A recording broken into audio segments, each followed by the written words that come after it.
Hola a todos, quiero exponer mi bosquejo del capítulo 2 del libro ¿Qué puedo hacer con mi culpa? De Arcis Pro para el curso de técnicas de estudio a la semana número 7. En el capítulo 1 que estuvimos hablando sobre cómo el autor hace una distinción de la culpa y el sentimiento de culpa y cómo el ser humano la experimenta de manera absoluta en algún lado o parte de su vida. En este capítulo 2 vamos a ver cómo el ser humano reacciona a la culpa.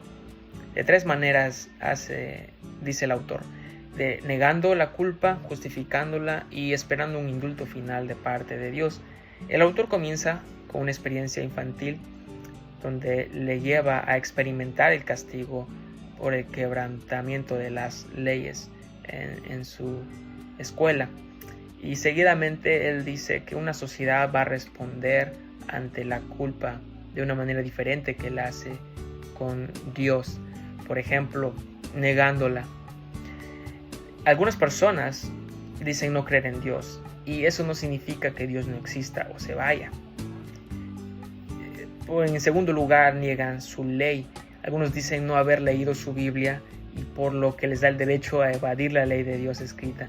Y no solamente Dios ha escrito esta ley en las tablas en el monte Sinaí de Moisés, sino ha hecho la Biblia que forme parte de esto, sino también ha escrito la ley en nuestros corazones, propiamente llamado nuestra mente, y esto no se puede pasar por alto. Y por esto objetivamente comprendemos hacer lo bueno y hacer lo malo, y no podemos cambiar esa realidad. Y puede ser experimentado y apelado sin haber usado la Biblia o unirse a un tipo de religión. Más bien un filósofo, Immanuel Kant, él dice que esto es un imperativo categórico, siendo un principio real para seguir una ética moral. Él la experimenta sin haber tenido o apelado a la Biblia o a algún tipo de religión. En tercer lugar, las personas niegan la conciencia. El autor menciona que sobre sus expectativas morales, cómo él iba creciendo. Él se encuentra en una guerra, en la Segunda Guerra Mundial, y él intenta mandar una serie de cartas a distintos generales de milicia diciendo que paren la guerra y preguntándose por qué ustedes provocan la guerra. Eso es una experiencia de un niño, ¿no? O una ética de un niño. Y a medida que él va creciendo, va experimentando una ética diferente y va adecuando su moralidad para que su ética se ajuste a la moralidad que tiene.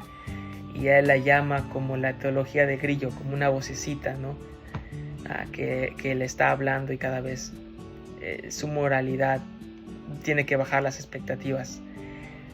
Thomas Aquino dice que la conciencia es una voz que te habla o excusa de las cosas que haces mal o nuestra conducta. La conciencia es aquello, y el autor dice, es aquello que Dios pone como una alarma y nosotros la hemos cautivado, la hemos esclavizado a nuestro propio criterio. La segunda manera es que justificamos nuestra culpa, y la culpa delante de Dios es diferente. Por ejemplo, buscamos una razón sólida para justificar, que sea concreto y que no se vea tan mala la culpa. Sin embargo, al final somos culpables. Dios nos pondrá en un tribunal donde será diferente al tribunal de la sociedad, donde nosotros podemos defendernos, tener un abogado simplemente y presentar las pruebas. En este tribunal de Dios, el autor dice que todos estaremos en silencio, porque seremos hechos culpables o encontrados culpables en todos nuestros rincones de vida. Al final, la negación y la justificación simplemente son algo que reprime o acalla nuestra conciencia, y lo estamos alimentando cada vez más. Entonces, ¿cómo lo alimentamos? Primero, el autor hace una distinción sobre el dolor psicológico y el dolor físico. Por ejemplo, cuando experimentamos alguna pérdida, intentamos acallar esos sentimientos de resentimientos con un analgésico. En cambio, si intentamos hacer lo mismo con un dolor físico que nos que nos indica que algo está mal y probablemente sea una enfermedad mortal, y la ignoramos simplemente, podríamos estar yendo a una dirección de muerte real. De esta manera el dolor produce un sentimiento de culpa, en la manera que Dios la usa para que sea nuestro alarma de algo está yendo mal, y nuestro sentimiento de culpa nos avisa que algo está yendo mal con la ley de Dios. Y bueno, no tratemos de aliviar esta culpa con un analgésico simple, así que enfrentámosla.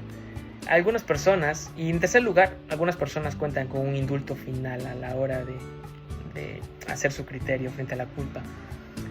Algunos dicen, bueno, Dios es amor, ¿no? O Dios es misericordia.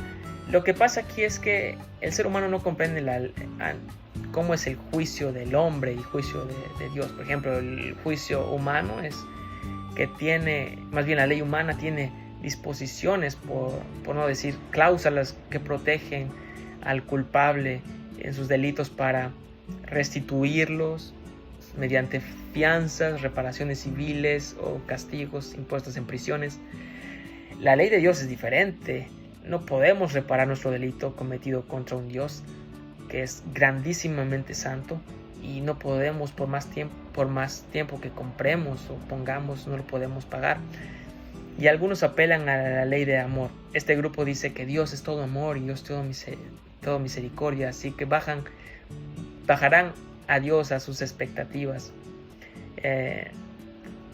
Y esto aterra al autor, es decir, porque Jesús mismo está hablando sobre Dios es amor y Dios es un Dios de misericordia, pero el mismo Jesús está hablando sobre un juicio y el tribunal de Dios, y todo el mundo será llevado a este tribunal.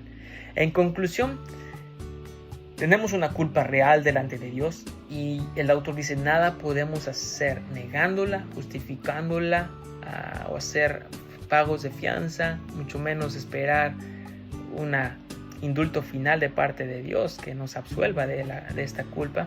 Nada podrá eliminar la culpa delante de Dios. Y el autor termina que hay una buena noticia que se le dará en el segundo capítulo, que es la noticia del mensaje cristiano. Bueno, y eso sería todo.